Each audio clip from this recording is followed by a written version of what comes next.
La nature ayant horreur du vide, des hautes herbes ont envahi depuis quelques années les abords de ce marché unique de Tiambanzassi à la frontière du Cabinda. Ce marché construit dans le cadre d'un projet de la Banque mondiale n'aurait été utile pour ses habitants de Tiamba et de Nzassi, deux villages au départ devenus comme deux quartiers de cette localité rattachée à Pointe-Noire que lors d'une foire initiée à l'époque par les autorités départementales. À l'origine de cet abandon, le conflit d'intérêts entre les deux villages formant visiblement qu'une seule localité. Dès que le marché a été construit, il y a entre deux villages qui s'opposent, Tiamba et Nzassi.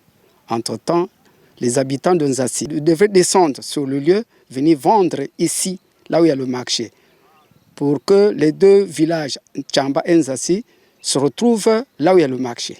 Mais entre-temps, il y a eu toujours incompréhension par rapport à nos amis qui sont en Nzassi. Ils ne veulent jamais venir ici par rapport à la distance. Ça, c'est déjà un truc qui est bien dans le district. Mais si c'est abandonné comme ça, là, ce n'est pas avantageux dans le district. Monsieur le sous-préfet, il est arrivé.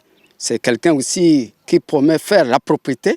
On pourra venir lui porter main pour faire la propriété sur ce marché. Et avec le temps, si peut-être d'autres femmes peuvent venir vendre ici. Les premiers vendeurs de ce marché, pourtant construit en matériaux durables, ont été déçus par la mévente répétée. Nous avons été obligés de quitter le marché parce que les habitants aux alentours ne venaient plus s'y approvisionner.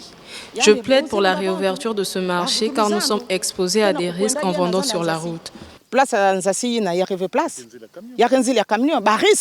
Ces habitants ont repris leurs anciennes habitudes de vendre à la sauvette ou le long de cette avenue principale, très sollicitée d'ailleurs par les véhicules qui partent ou qui proviennent du Cabinda à un jet de pierre d'ici. Situation qui les expose aux accidents de circulation.